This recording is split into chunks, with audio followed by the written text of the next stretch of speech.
हिंदी में यूपीएससी की तैयारी से संबंधित प्रोग्राम्स को देखने के लिए सब्सक्राइब करें study IQ IAS Hindi. Hello दोस्तों, मैं मनोज कुमार आप सभी लोगों का स्वागत करता हूं आपके अपने channel study IQ IAS Hindi पर।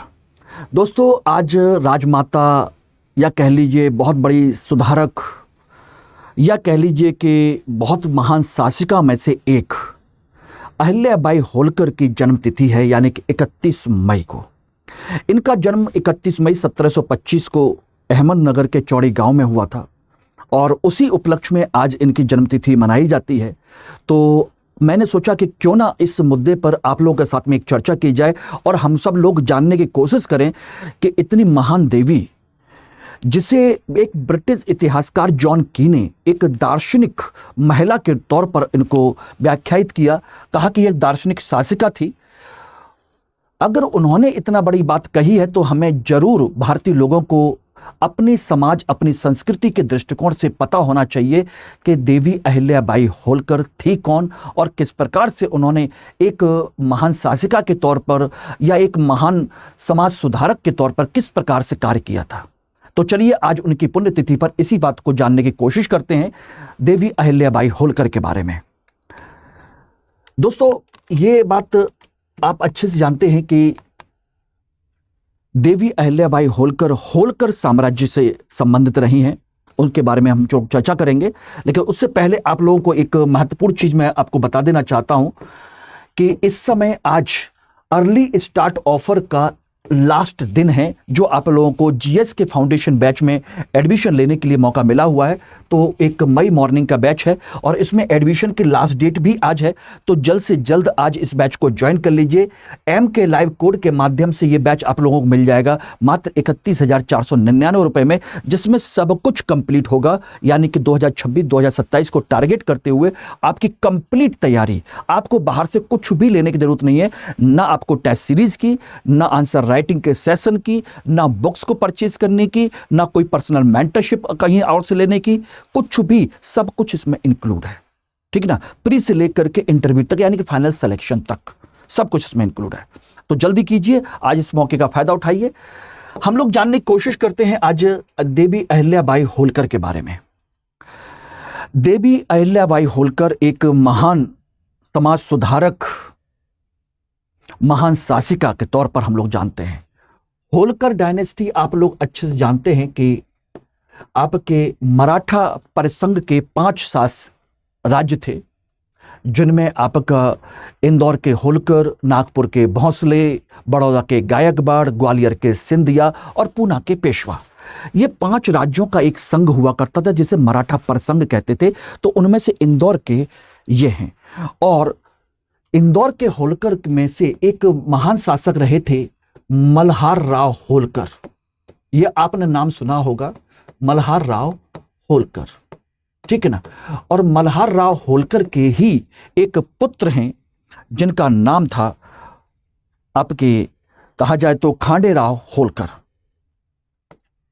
खांडे राव होलकर इनके पुत्र हैं। ठीक है ना। और पुत्र की इनकी जो शादी है, इनका जो विवाह है, विवाह होता है आपके अहिल्याबाई होलकर से। बेसिकली अहिल्याबाई होलकर का जो जन्म है 31 मई 1725 को अहमदनगर में के चौड़ी गांव में हुआ था। चौड़ी गांव में, ठीक है ना, अहमदनगर का एक चौड़ी गांव है, वहां पर हुआ था। इनके पिताजी एक सामान्य किसान थे, लेकिन जिनके पिताजी मतलब माड़क जी सिंधे जिनको कहते हैं, एक सामान्य किसान थे। लेकिन एक बार जब खांडे राव होलकर और कुछ अन्य लोग वहां से गुजर रहे थे तो इन पर नजर पड़ी और इनके रूप से, इनके कार्यों से इतने प्रभावित हो गए कि उन्होंने इनसे विवाह करने का फैसला किया। ठीक है ना। लेकिन खास बात यह थी कि किसान परिवार का होते हुए भी अहिल्याबाई होलकर को इनके पिता ने अपनी परंपरा के विपरीत, जो उस समय परिस्थितियां थी उसके विपरीत जाकर के इनको काफी पढ़ाया लिखाया। जो कि पिता जानते थे, एक दूरदर्शी थे कि भाई उनकी बेटी को पढ़ना लिखना चाहिए, तो उन्होंने उनमें सारी चीजें डालने की कोशिश की कि एक शिक्षक भी होनी चाहिए, एक शिक्षित महिला होनी चाहिए, ठीक है ना। उनको धार्मिकता का पुट भी दिया, सारी चीज़ें दी। और बहुत कम उम्र में 12-13 साल की उम्र में इनकी शादी हो गई थी, मात्र 12-13 साल की उम्र में, ठीक है ना। और इस तरीके से ये होलकर परिवार से जुड़ गई। लेकिन इनका जो परंपरा है, सारी चीज़ें हैं, बहुत लंबे समय तक इनका जीवन नहीं चल पाया। कंडीशन ये हुई कि खांडेराव होलकर की आपकी 1754 में एक मृत्यु हो गई और ये विधवा हो गई। इनकी मृत्यु हुई और ये हो गई आपकी विधवा। कुंभलगढ़ का युद्ध था, जाटों के विरुद्ध युद्ध चल रहा था और जाटों के विरुद्ध युद्ध में एक तोप का गोला इनके पास में आकर गिरा और उसमें ये शहीद हो गए, ठीक है ना।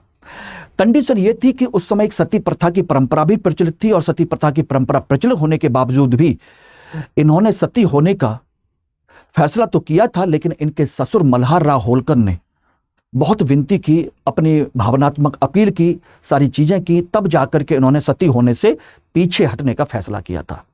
क्योंकि उनके पिता का मानना था कि भाई बुढ़ापे में हमारी सबकी देखभाल कौन करेगा, कौन इस व्यवस्था को देखेगा, कौन इस रियासत को देखेगा, कोई और है भी नहीं। तब जाकर के उन्होंने अपने पिता की विरासत को, अपने ससुर की, अपने पति की विरासत को 1766 में जाकर के इन्होंने अपने शासक के तौर पर उस राज्य को संभाला, शासिका बनी 1766 में। और लेकिन इतना ही नहीं है, इनके संदर्भ में अगर हम बात करें तो इनके संदर्भ में कुछ और चीजें भी हैं कि इनके 2 पुत्र, एक पुत्री भी थी। एक पुत्र था और एक पुत्री, दोनों इनके थे। और पुत्र और पुत्री, पुत्र का नाम है मालेराव और पुत्री जो थी उसका नाम था मुक्ताबाई। इनकी पुत्री है। कंडीशन ये थी कि इनका पुत्र जो है वो भी इनके जीवन काल में मृत्यु को प्राप्त हुआ और इनकी पुत्री भी इनके जीवन काल में ही विधवा हो गई थी जब ये थी। बात यह है कि ये इनका एक व्यक्तिगत परिचय के तौर पर हमने देखा कि किस तरह से उनका जीवन चला, सारी चीजें हुई और अपनी आंखों के सामने अपने पुत्र को मरते हुए देखा, अपनी पुत्री मुक्ताबाई को विधवा और सती होते हुए भी देखा, सारी चीजें हुई। इनकी जो पुत्री है वो सती हो गई थी, तो वो सारी चीजें। लेकिन एक शासक की जिम्मेदारी एक साधारण पुरुष, साधारण महिला से कहीं ज्यादा होती है और वो जिम्मेदारी इन्होंने बड़े स्तर पर निभाई भी थी। कैसे निभाई थी, किस तरीके से निभाई थी, उसको हम लोग जानने की कोशिश करते हैं कि इनको हम देखते हैं कि एक शासिका के तौर पर इन्होंने क्या काम किया, शासिका के रूप में इनका क्या योगदान है, उसको हम लोग जानने की कोशिश करते हैं। देखिए, पहला काम तो यह था कि इन्होंने इंदौर, जो इंदौर इनका राज्य है, राज्य की सत्ता संभाली,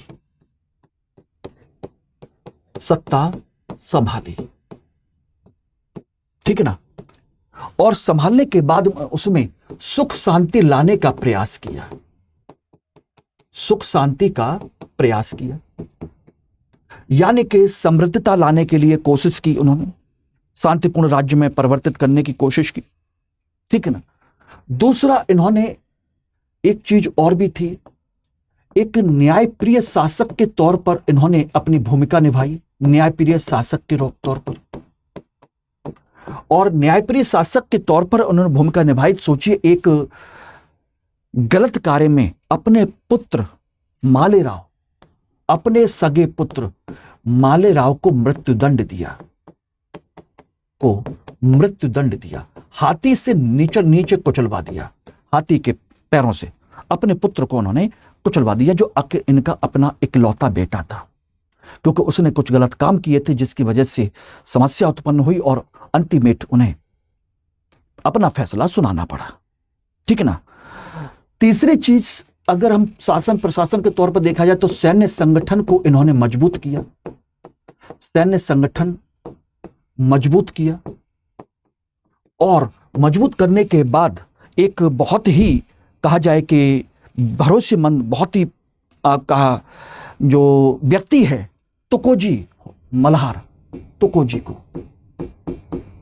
तुकोजी को सेनापति बनाया और अपने पुत्र के समान इनको माना, जबकि उम्र में तुकोजी इनसे कहीं ज्यादा बड़े थे और वो भी उसके बावजूद भी इनको माता के रूप में देखते थे। ठीक है ना। अपने राज्य का पुनर्गठन किया, राज्य की सीमाओं की सुरक्षा करने की कोशिश की। ठीक है ना। एक बेहतरीन योग्य सेनापति को नियुक्त किया। ठीक।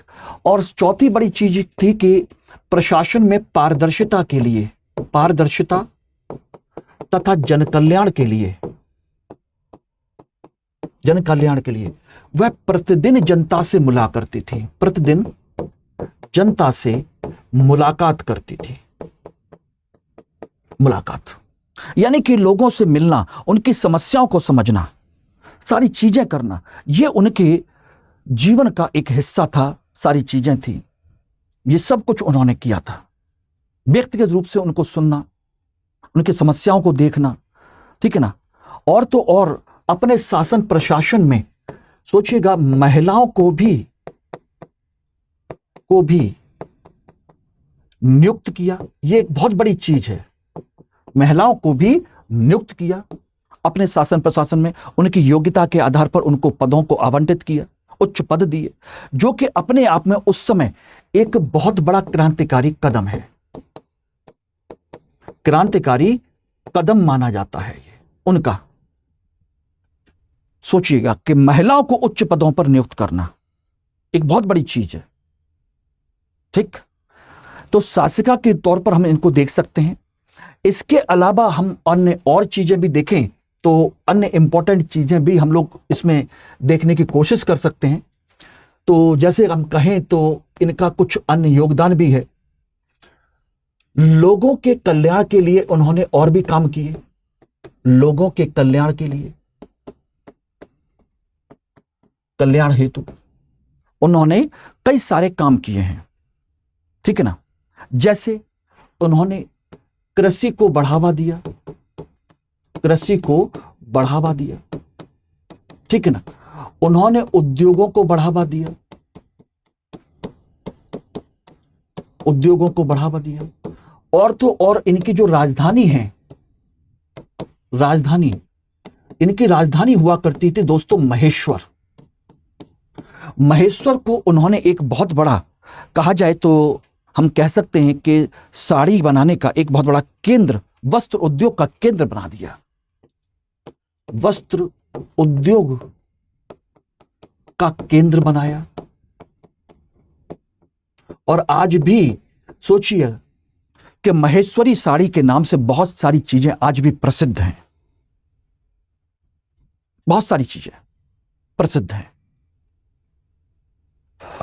ठीक है ना। तो ये इनका कुछ कह सकते हैं कि लोगों के कल्याण के लिए इन्होंने ये सब काम किए हैं। ठीक है।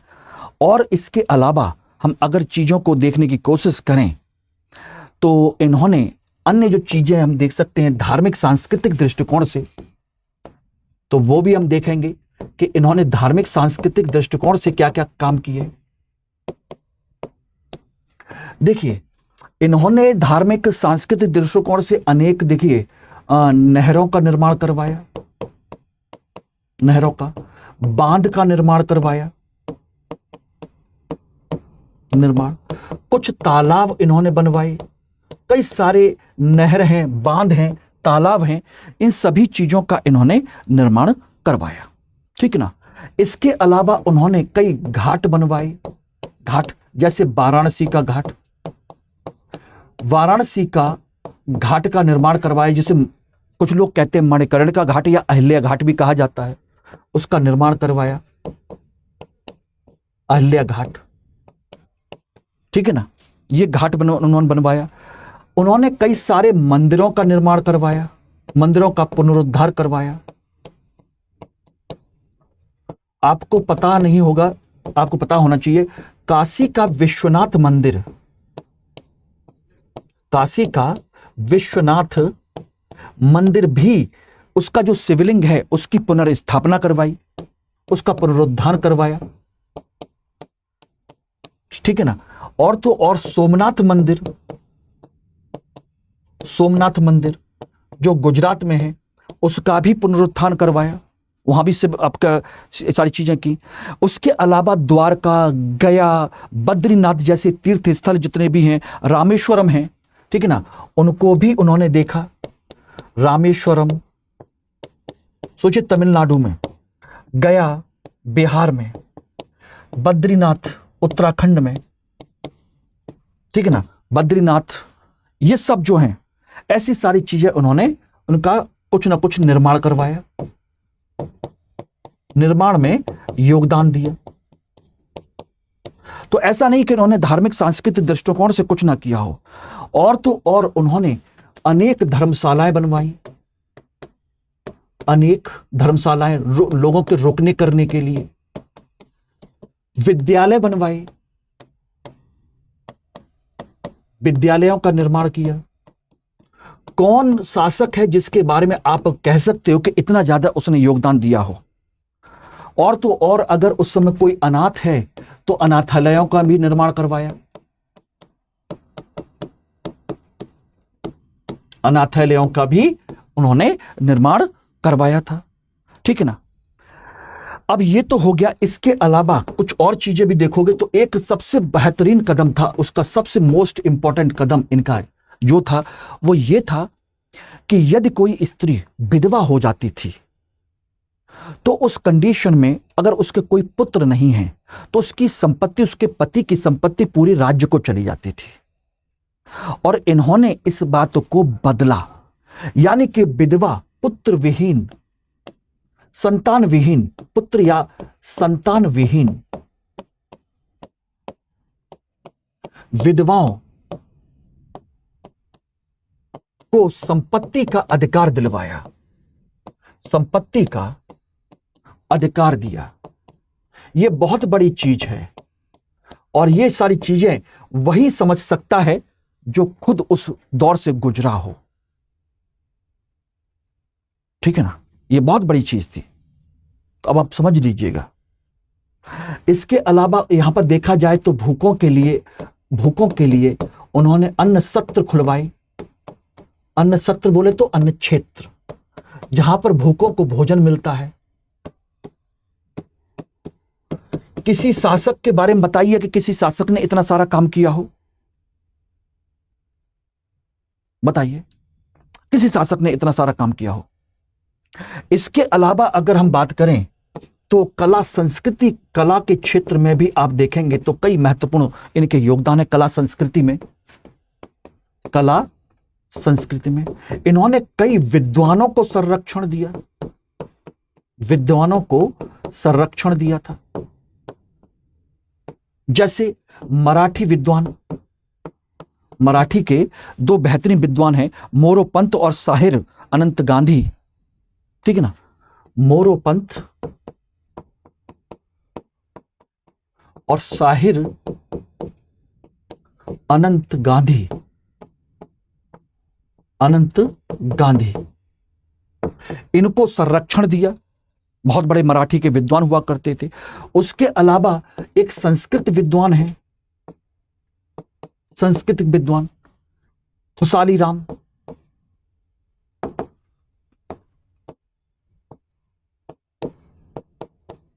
खुशाली राम, इनको भी संरक्षण दिया।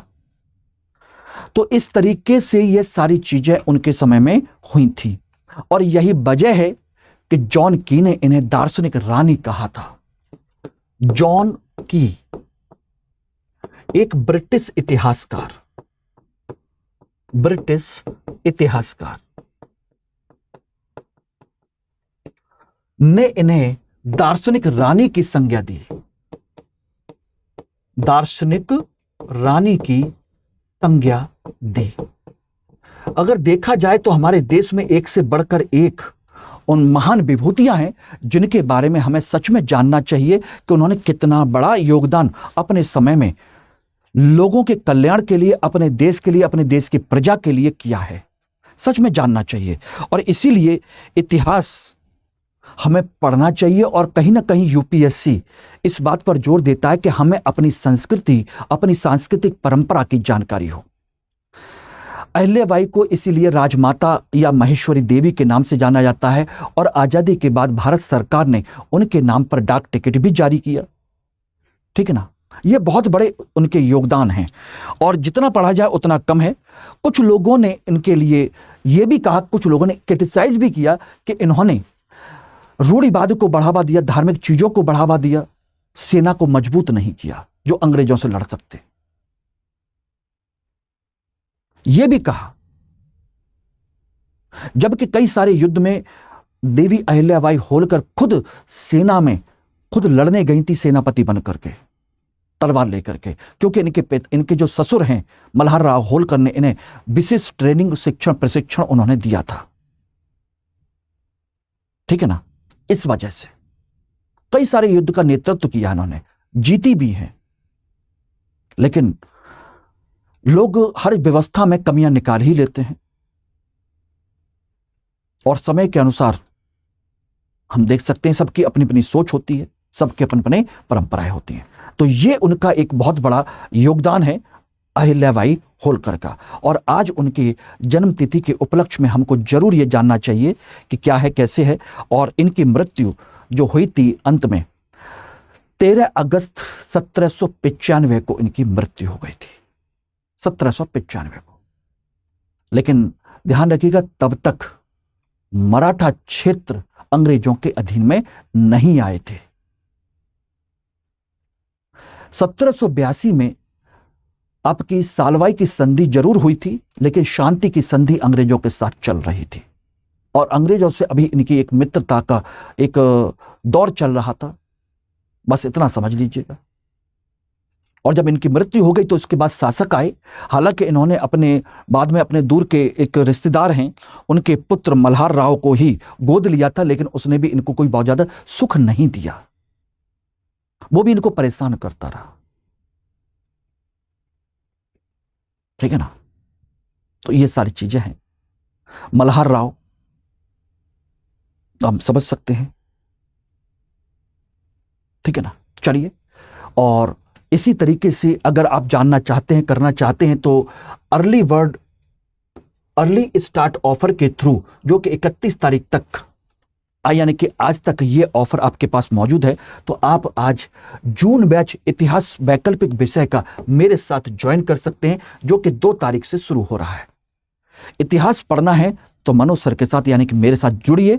मैं आपको एश्योर कर रहा हूं कि 300 प्लस नंबर आपके इजीली आएंगे, यानी कि 60% नंबर, जो कि आपको एक आईएएस की प्रॉपर पोस्ट के लिए बहुत जरूरी है।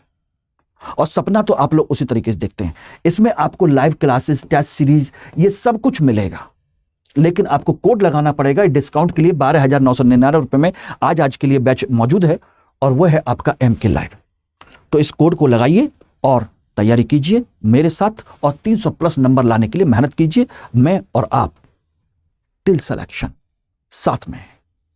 ठीक है ना। बाकी कोई भी डाउट हो, कोई भी चीज हो, तो मुझे यहां पर कनेक्ट कर लीजिएगा, लेकिन कोड MK लाइव लगाइएगा। और ये टेलीग्राम ग्रुप है जहां पर आपको इस क्लास की PPT और ये सारी चीजें आपको मिलती हैं। और ये मेरा बैकग्राउंड है, थोड़ा सा अगर आप जानना चाहें तो जान सकते हैं कि किससे पढ़ना है।